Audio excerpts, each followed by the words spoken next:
Hello everyone, my name is G. Aishwarya. I am studying in intermediate first year BiPC at TTWREIS Girls Ichoda. So my subject is Botany. As we all know, Botany is the subject which deals with the study of plants. So as we people know, plants play a very important role in nature as a source of food and also as a source of oxygen, which makes the existence of life possible on the planet Earth. But have you people ever thought about following doubts like how does the plant protect itself from external environment? How does it protect itself from microbial diseases or evaporation of water? What provides flexibility to the plant? What structures are present which are responsible for the gaseous exchange from plant body? What structures helps in the synthesis and storage of food materials? What structures are responsible for the transportation or conduction of water and minerals and food materials from one part of plant to another part of it? So, yes, the tissues. The tissues which are present inside the plant are responsible or carry out these all functions of a plant body. So, these tissues are visible to us? No. How to observe them? Are they visible externally? No. To study these tissues, we need to go through anatomy. So, today's topic is plant anatomy. In this lecture, we are going to discuss about the anatomy of a dicot stem, which includes its parts and various functions performed by various tissues which are present inside the stem. So, before beginning the class, we need to know the meaning of the term anatomy. So, what is anatomy? Anatomy is a branch of science which deals with the study of internal structure and arrangement of tissues inside a plant body. Then what are these tissues?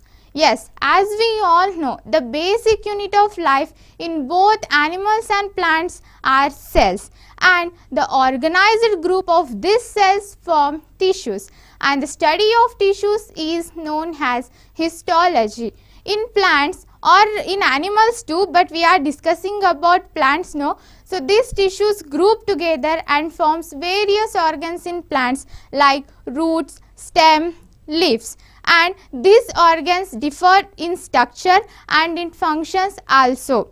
If we see within angiosperms, monocots and dicots show anatomically difference. So, let us see the anatomy of a dicot stem in this lecture. We will have the clear description of the tissues which are present inside this in this lecture. So, to study the anatomy of a dicot stem, we need to take the transverse section of a dicot stem. Why transverse section? Because the transverse section provides clear arrangement of tissues which are present inside the stem. So, I have prepared temporary slides in my laboratory with the help of my subject lecturers. To prepare these slides of dicot stem, I used the plant that is sunflower, because this plant is more convenient to study the internal structure and it is easily available. So, when I observed the slide under the microscope, I found some structures like this.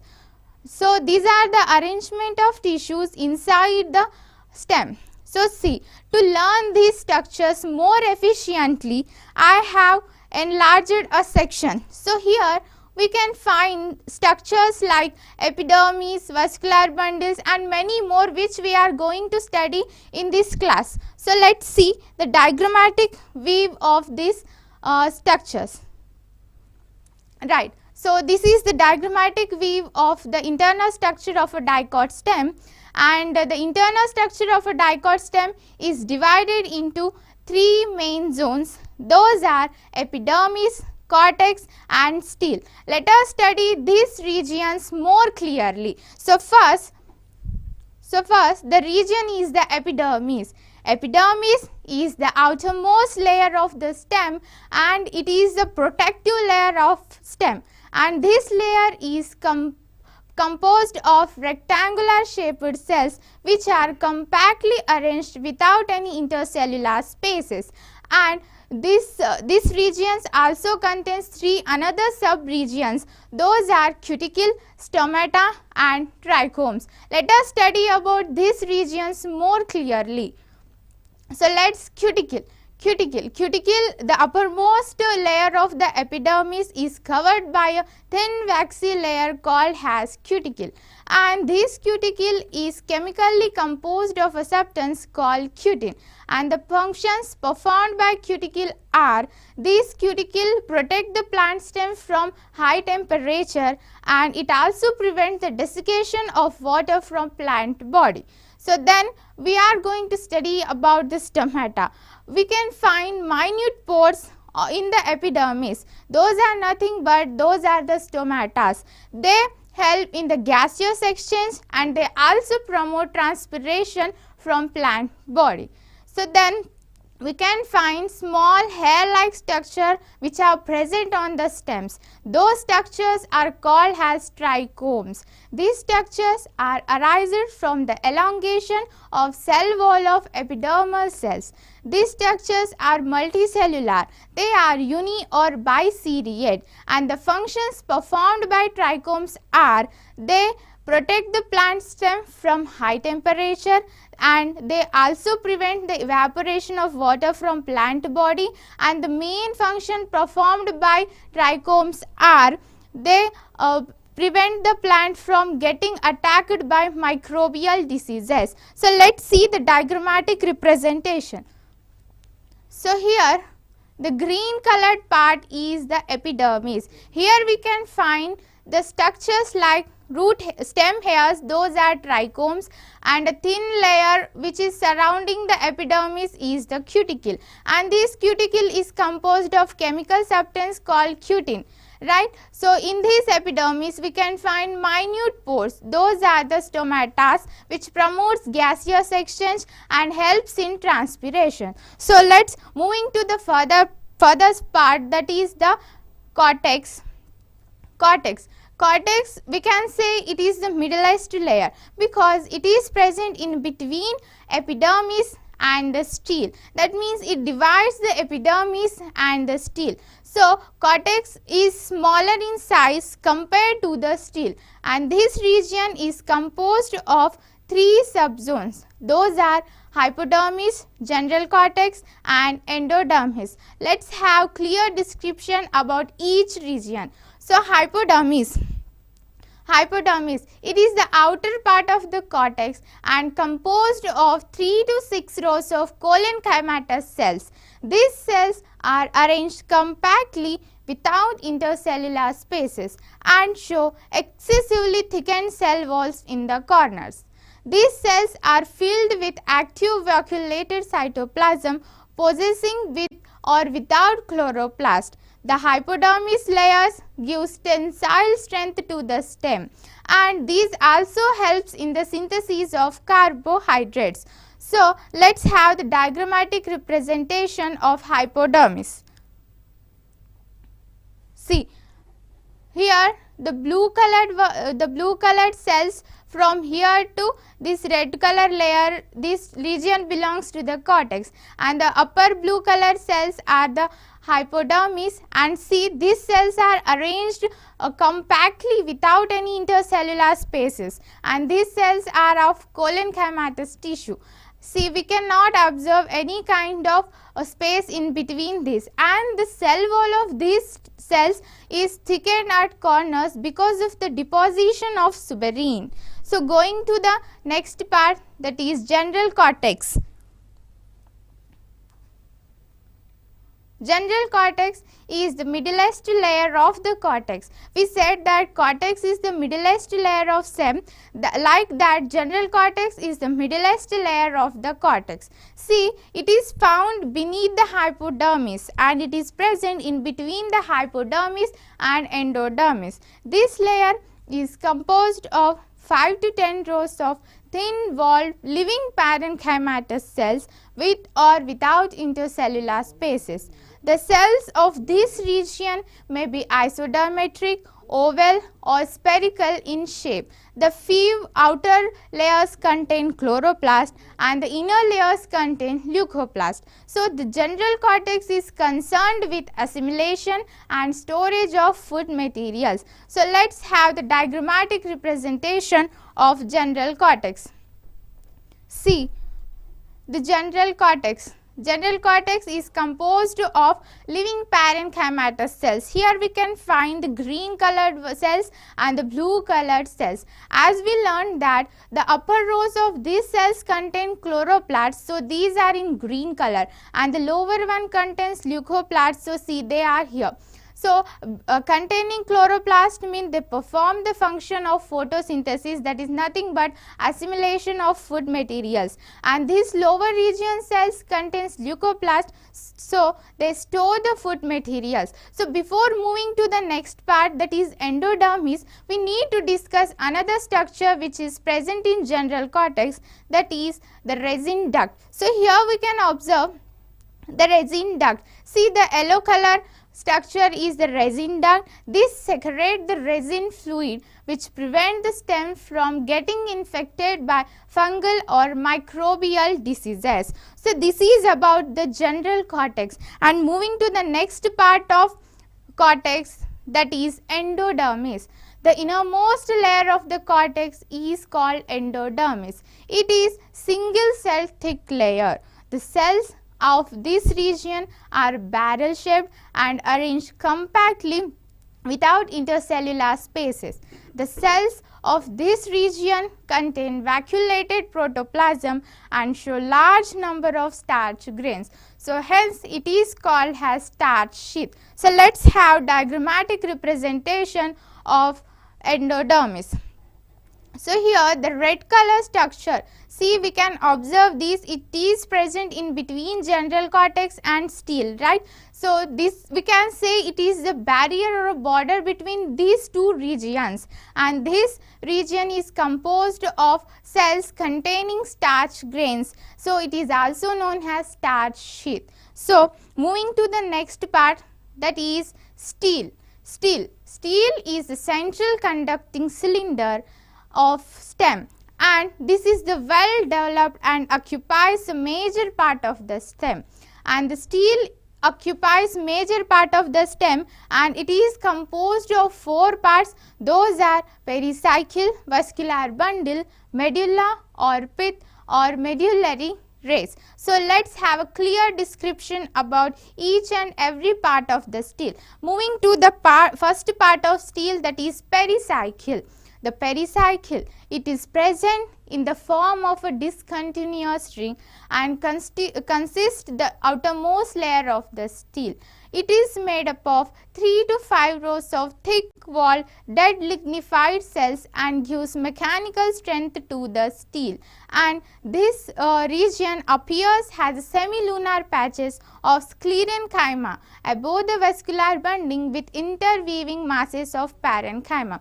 So, the pericycle is composed of dead lignified cells which provides mechanical strength to the stele. As we learned that hypodermis provide tensile strength to the stem, likewise pericycle provides mechanical strength to the stele. So, and this pericycle is in the form of a discontinuous ring because it is having semi-lunar shaped patches of dead sclerenchymal tissue, and in between these patches living parenchyma is present, and these patches are just above the vascular bundle. So, you people came to know about the next part. So, that is the vascular bundles.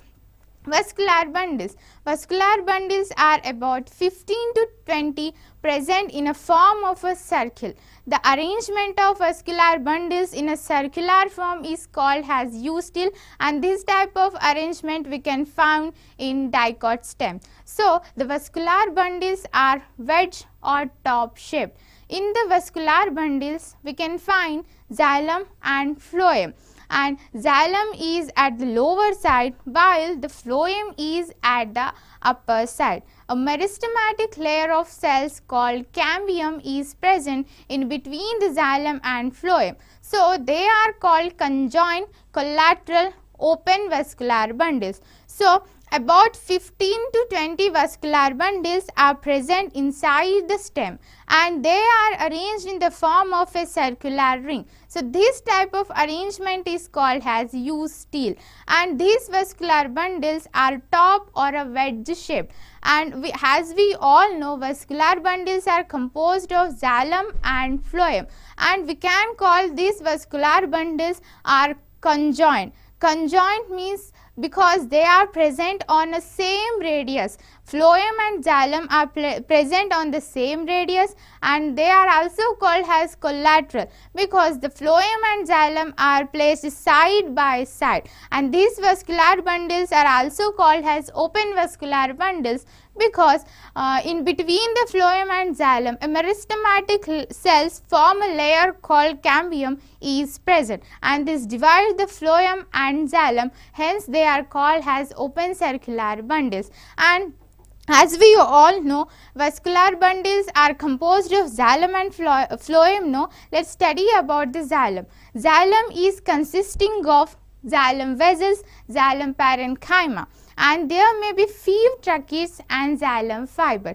If the metaxylem is toward the pericycle and protoxylem is towards the pith, so this type of condition is called as endark xylem. So let's study about the phloem. Phloem is consisting of sieve tubes, campanian cells and phloem parenchyma. As we all know, xylem and phloem togetherly called as vascular tissues, and the main function of vascular tissues is conduction of water, minerals and food materials throughout the plant body. So let's have the diagrammatic representation of these vascular bundles along with the pericycle. So let's see. This is the endodermis. We studied that endodermis is the barrier between cortex and stele. So stele starts from here. Beneath the endodermis there is the stele. So here we can find the pericycle.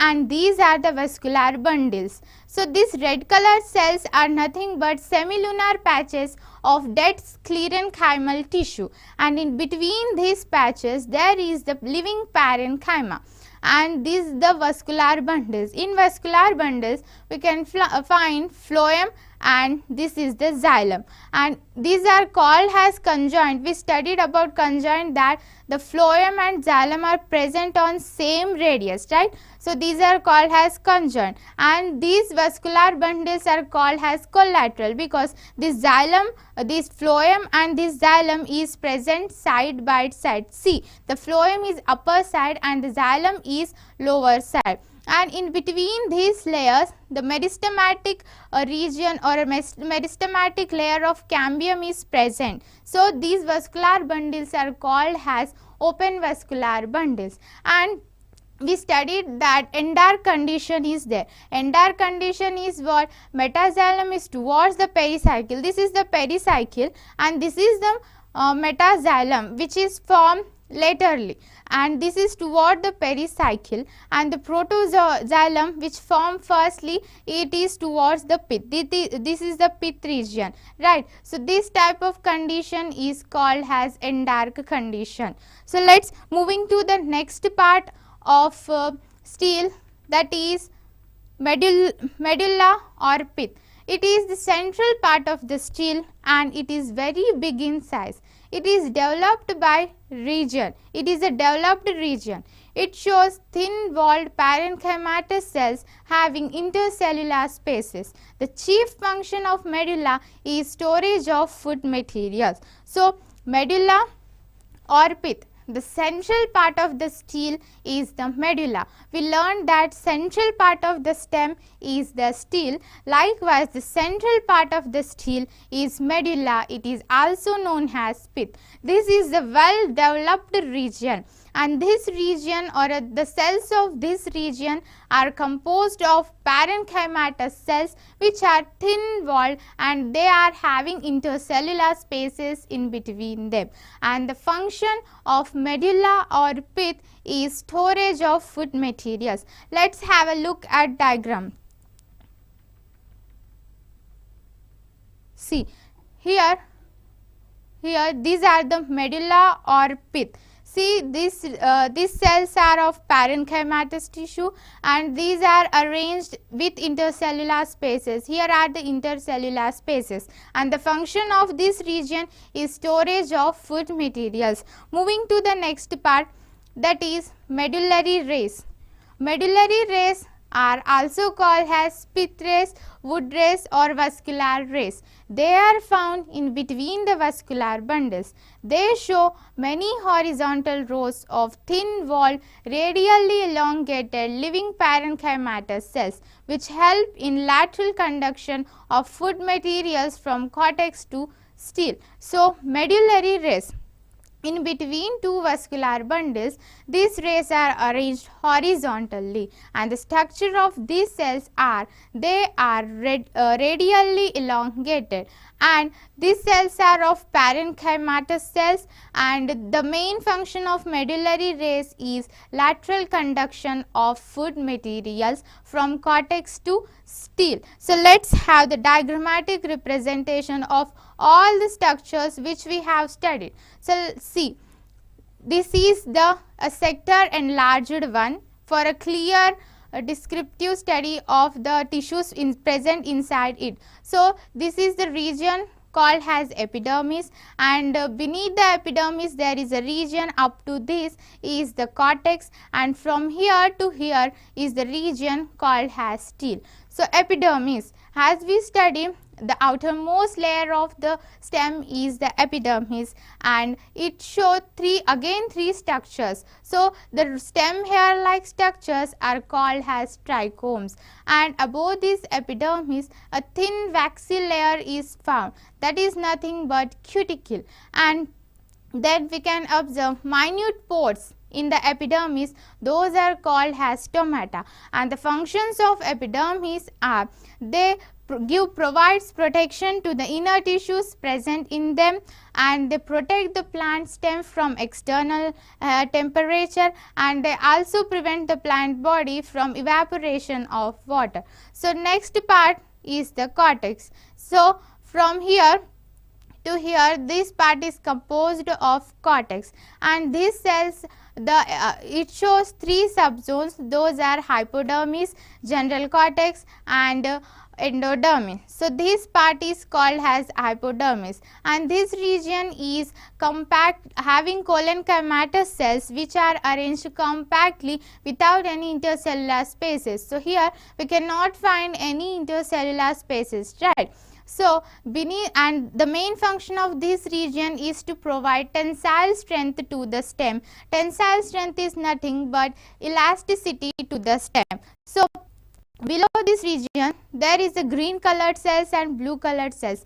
This total region is called as general cortex and general cortex is the middlemost zone of the cortex and these cells of general cortex are living parenchymatous cells and the upper rows of these cells, that means some cells of this region contain chloroplast while some cells of this region contain leucoplast. As they contain chloroplast, they perform the function of synthesis of carbohydrates. As they contain the leucoplast, so they perform the function of storage of food. And we also find a structure which is present in general cortex, that is the stele. So, this is the part of it's called as resin duct and it is present in general cortex. It secretes resin fluid which prevents the plant from getting attacked by fungal or microbial diseases. So, then the innermost part of the cortex is endodermis and this region is composed of cells which are containing the starch grains. So, hence it is called as starch sheath. Right. So, then from here to here is the region called as stele. In this stele we can find four parts, those are pericycle, vascular bundles, pith and medullary rays. So, these are the pericycle, this region is the pericycle and this region is in the form of a discontinuous ring as it contains patches of dead sclerenchymal tissues, and in between these patches we can find living parenchymal tissue, right, and these patches are just above the vascular bundles. Here we can see these are the vascular bundles, and above the vascular bundle there is the this semi-lunar patches, and these are the vascular bundles. Vascular bundles are containing of phloem and xylem, and this phloem and xylem togetherly form vascular bundles. Vascular bundles are also called as conjoined, collateral and endark conditions. So, here if the phloem and xylem are placed radially on a same axis, they are called as conjoined. They are placed here side by side, so they are called as collateral, and in between this phloem and xylem a meristematic layer of cells called cambium is present. So, hence it is called as open vascular bundles, and the endark condition is nothing but the metaxylem is toward the pericycle and the protoxylem is toward the pith. This type of condition is called as endark condition, and the main function of vascular bundles is provide or a transportation of water materials and food materials toward the plant body, and here the xylem perform the function of transportation of water from roots to other part of the plant body, while phloem transport food materials from leaf to other part of the plant body. Then going to the next structure, that is medulla or pith. This is the centralmost structure of the stele, right, and this is containing parenchymatous cells, and the main function of this region is storage of food materials, and in between this region we can find the cells which are horizontally present. They are nothing but medullary rays. So, this is about the internal structure of a dicot stem, and we also had a quick revision about today's class, and this is a flow chart which represent each and every topic. So, right now this is the total class about the internal structure of a dicot stem. So, before having this class we had lots of doubts regarding to the plant, means how it perform it functions, but after the ending of this lecture we came to know that the internal structure of plant or a stem is well modified, and because of this the functions of the plants are performed well. So, thank you, and this is the lecture, today's lecture. So, I wanted to tell thanks to the TS government and also to the TSAT channel and to the secretary of TTWR institutions, and my special thanks is to my subject lecturers who supported me, and also to the Star 50 Adilabad coordinator sir. Thank you.